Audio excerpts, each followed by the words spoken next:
Forget frequently asked questions. Common sense, common knowledge, or Google. How about advice from a real genius? 95% of people in any profession are good enough to be qualified and licensed. 5% Go above and beyond. they become very good at what they do, but only 0.1%.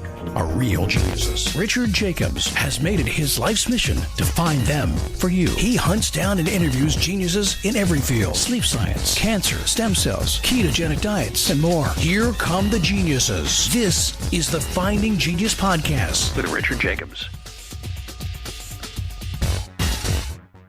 Hello, this is Richard Jacobs with the Finding Genius Podcast.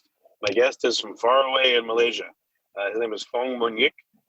He's a professor in the Department of Parasitology, also part of the Faculty of Medicine at the University of Malaya. So, Fong, thanks for coming. How you doing? Fine, good, brother. How are you? Good. Yeah. Thank you so much. Tell me about your research. What are you working on?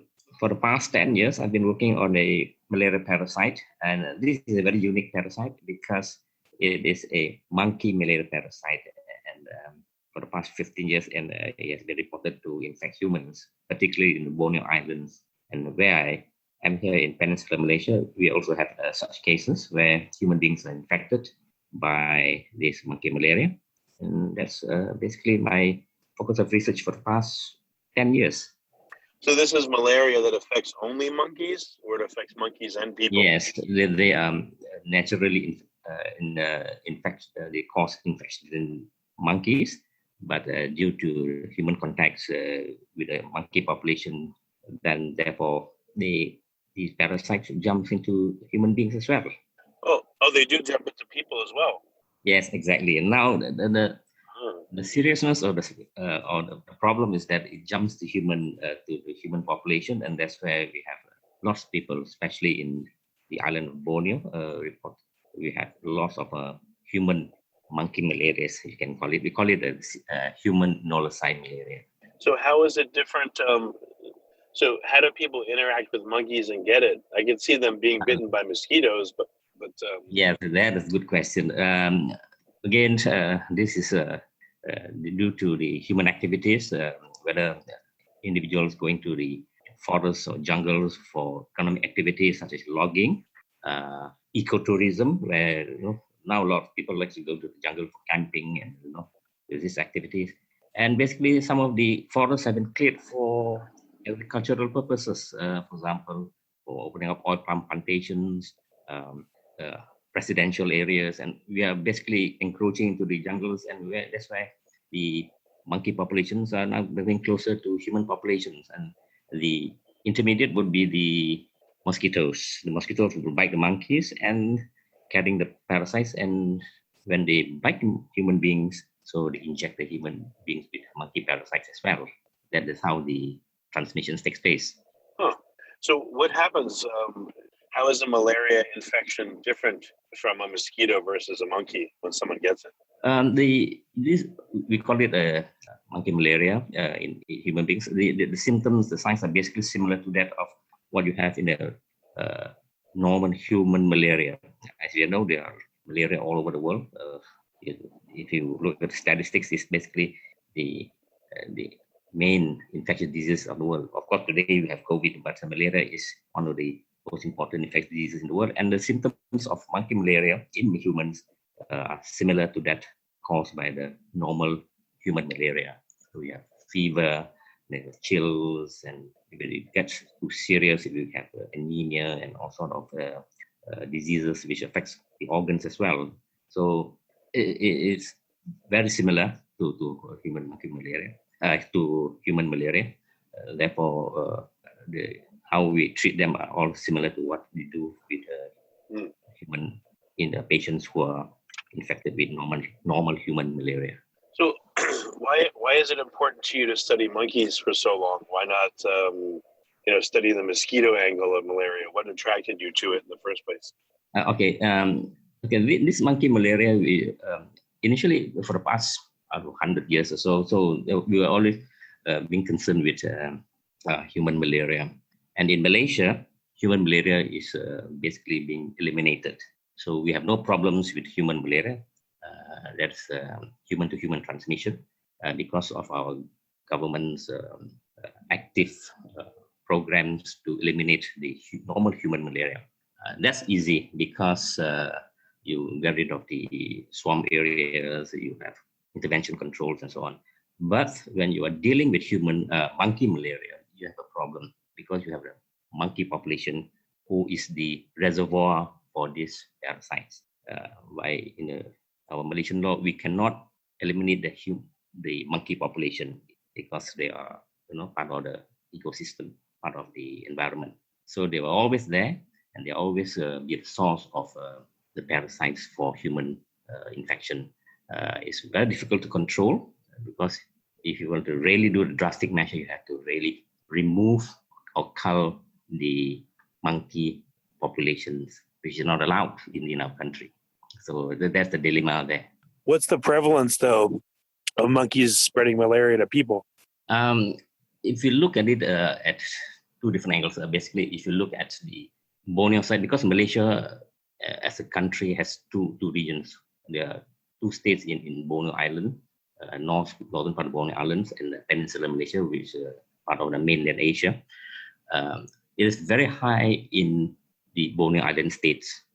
For the past, you say, look at the statistics for the past few years will be around few thousand cases per year, whereas in the Peninsular Malaysia, a few hundred cases per year. So that the statistics when you compare the two regions of the Malaysia. So it is high in the northern Bornean states of Malaysia, around 3,000 to 4,000 per year. So, is there any chance of controlling how the monkeys interact with the mosquitoes? Like, what patterns do you notice? Is there any seasonality to the malaria? Are there certain kinds of monkeys that are more likely to get it?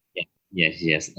These malaria parasites are basically they infect with long-tailed macaques and also pigtail macaques in Malaysia.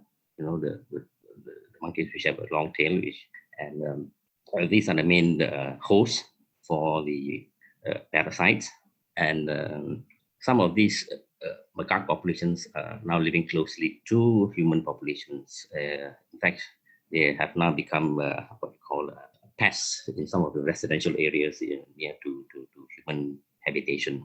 And when you talk about seasonality, yes, we observe that the infection will increase during the rainy season, because as you know, mosquitoes are the vectors or the carriers of this parasite. Therefore, when the rainy season comes, they will breed more, and the population of mosquitoes will help in transmitting the disease to human beings.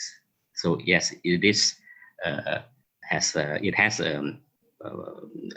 seasonality in terms of when the season comes in, and when the rainy season comes in, then it will cause a higher infection rates in the human population.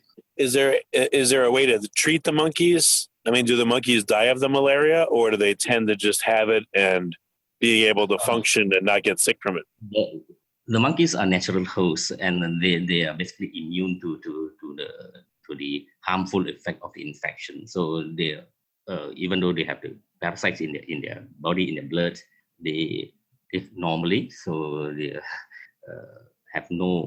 they show no symptoms of the disease. So they are natural hosts. So we call them the reservoir hosts. So it has no effect on the monkey's health. So only when it infects humans that humans will be affected, and we have symptoms of malaria in human beings. So no, in monkeys they are perfectly healthy. So is the only way that monkeys can transmit it to people is through biting, or through feces, or any other ways? Through the bite of mosquitoes. Mosquitoes bite an infectious monkey, then carry the parasite from the monkey, and then these mosquitoes bite human beings, who will be transmitted to human beings. It's just like any other viral diseases which are transmitted. Wait. So is it the monkey directly giving it to a person, or is it because the monkey is near people? So a mosquito that bites the monkey will then bite a person. Will be the intermediary agent of transmitting the disease. The parasite from monkey to human beings. So you need, Okay. yes, you need a mosquito to be the agent of transfer. Okay. Oh, I didn't get that. Okay. Okay. Are you able to, I don't know, are you able to vaccinate monkeys or to treat them so that they no longer can infect mosquitoes? Theoretically, yes, but practically, it will be impossible for us to vaccinate the monkey because these monkeys, they live in the jungles or forests, and sometimes now they are in the fringes of forests near to human habitation. It's practically impossible to vaccinate all the monkeys in the population. So, Well, even if you didn't get all, what if you did a capture and release program and you got, a percentage of them? Maybe that would help if you got the, if you caught the females, the breeding age females. I don't know, yes, but if you vaccinate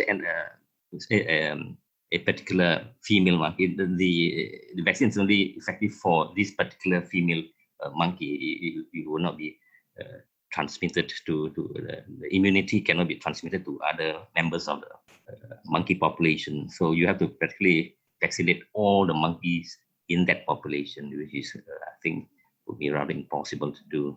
Okay, and if someone gets malaria, can you tell which intermediate host the mosquito had bitten before the person? Is there a way to tell if it was by monkey or by some other creature?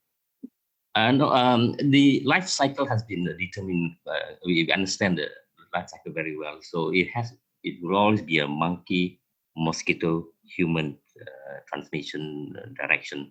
So when the person is down with a monkey malaria, we know that it definitely comes from a monkey rather than any other animals or any other insects. So it's a very fixed way of transmission. Monkey to mosquitoes and mosquitoes to humans. There are no other. So far, we haven't come across any other host or transmitter of this parasite.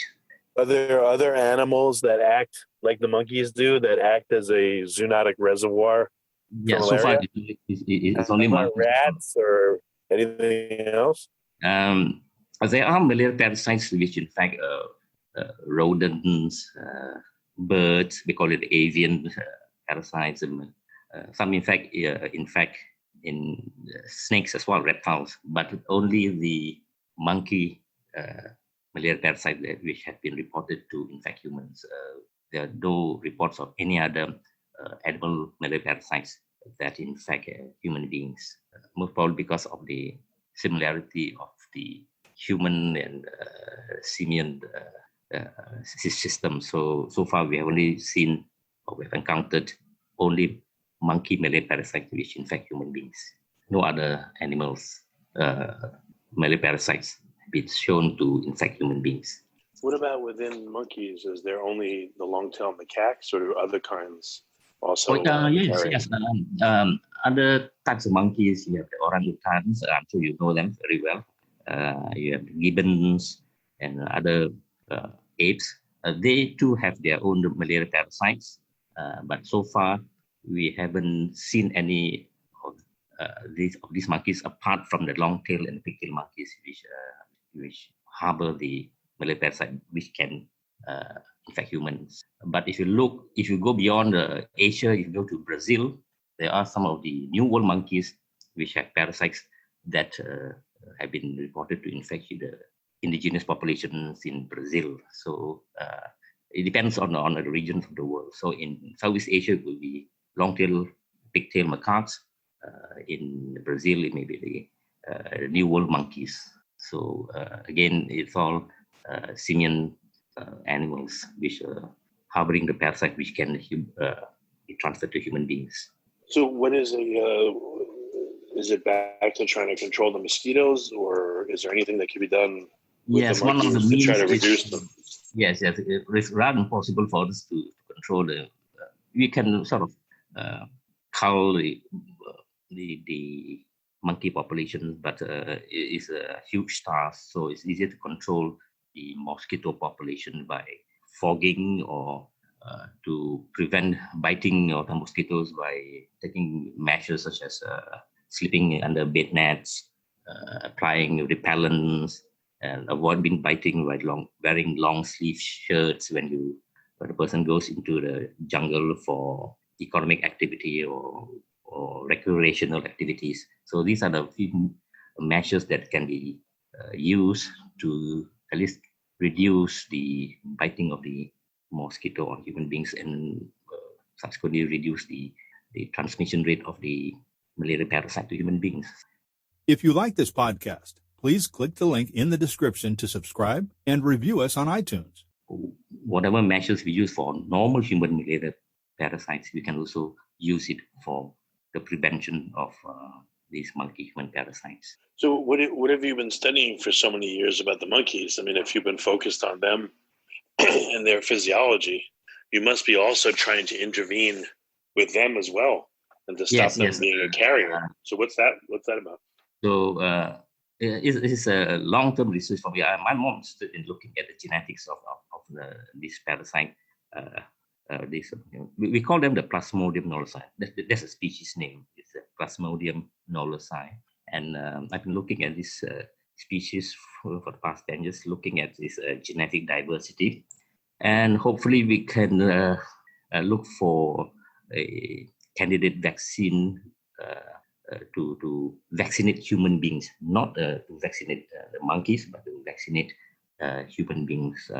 Because we can, if you have a vaccine, then you can just distribute it to the high-risk population, and therefore they are protected against this monkey disease. But it is a long-term research.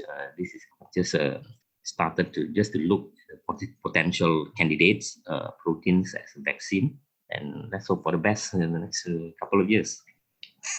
So if you can't, well, I don't know. What do the mosquitoes do inside the monkeys? You said they don't make them sick. But like, what tissues do they go into? What do they do inside the monkeys?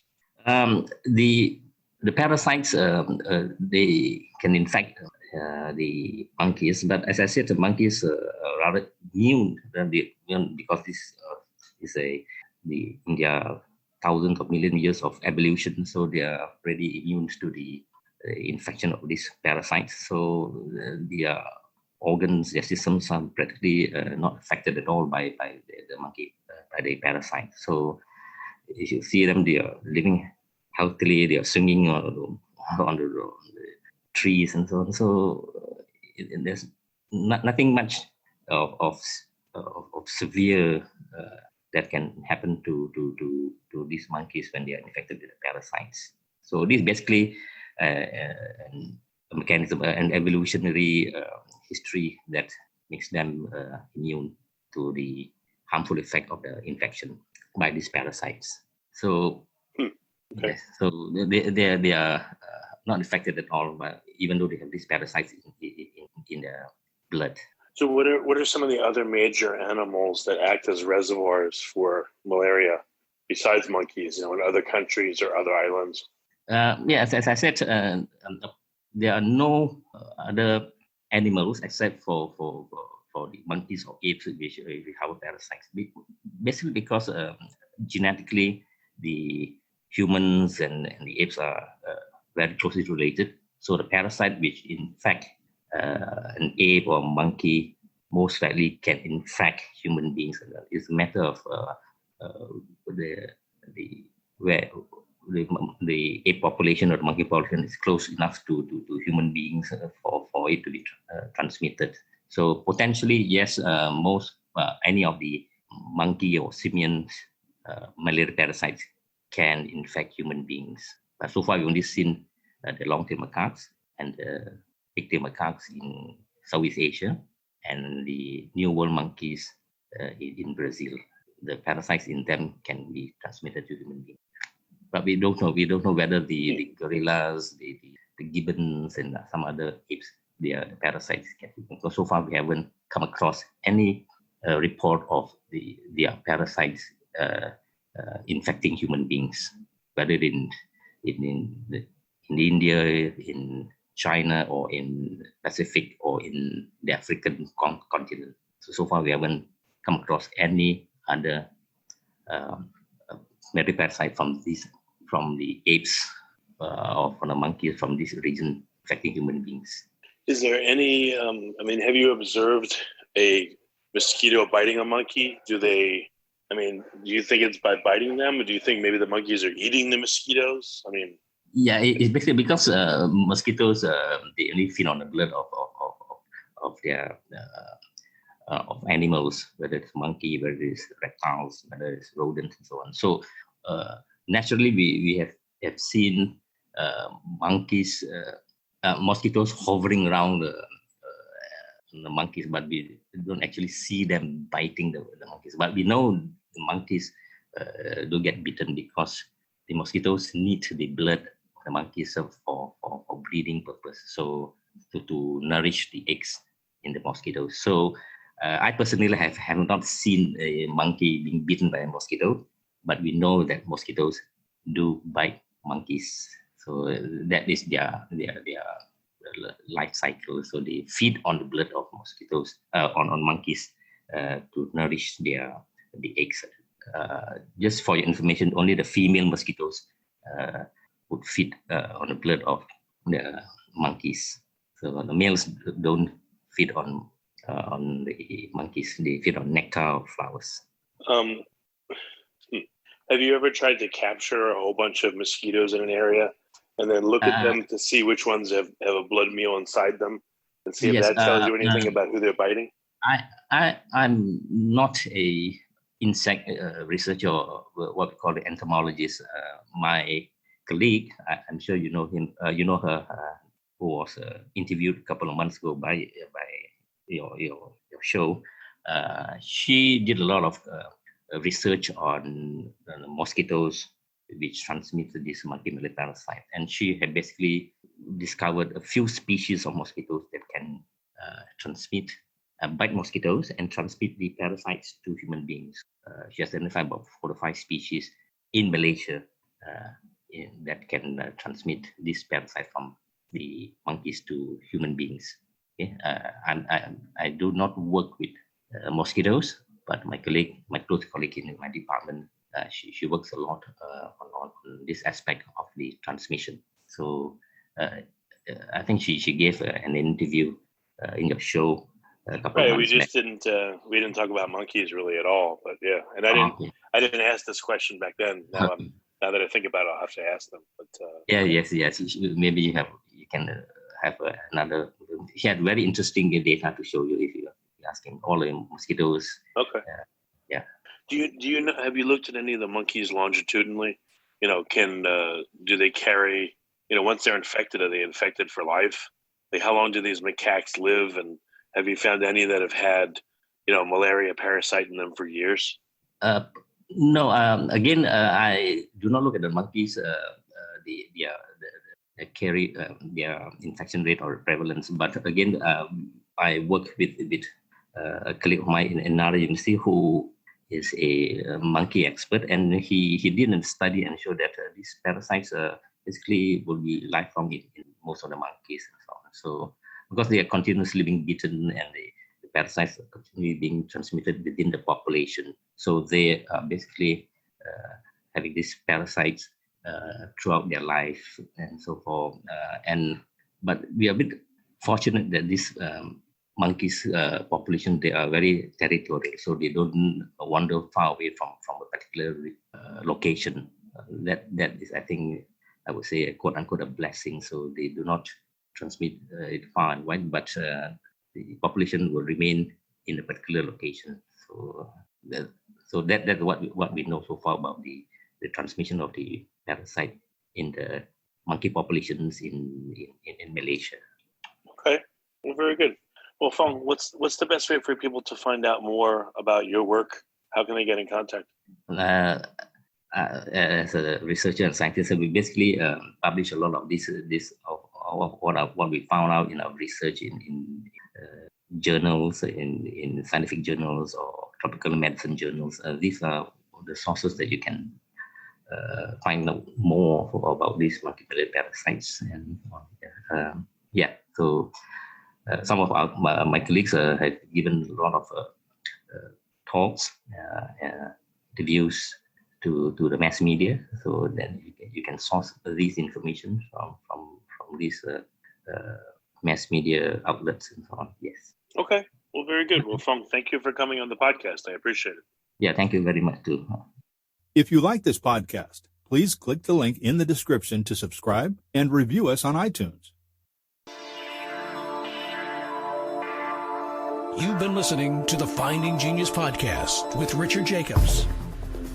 If you like what you hear, be sure to review and subscribe to the Finding Genius podcast on iTunes or wherever you listen to podcasts. And want to be smarter than everybody else? Become a premium member at findinggeniuspodcast.com. This podcast is for information only. No advice of any kind is being given. Any action you take or don't take as a result of listening is your sole responsibility. Consult professionals when advice is needed.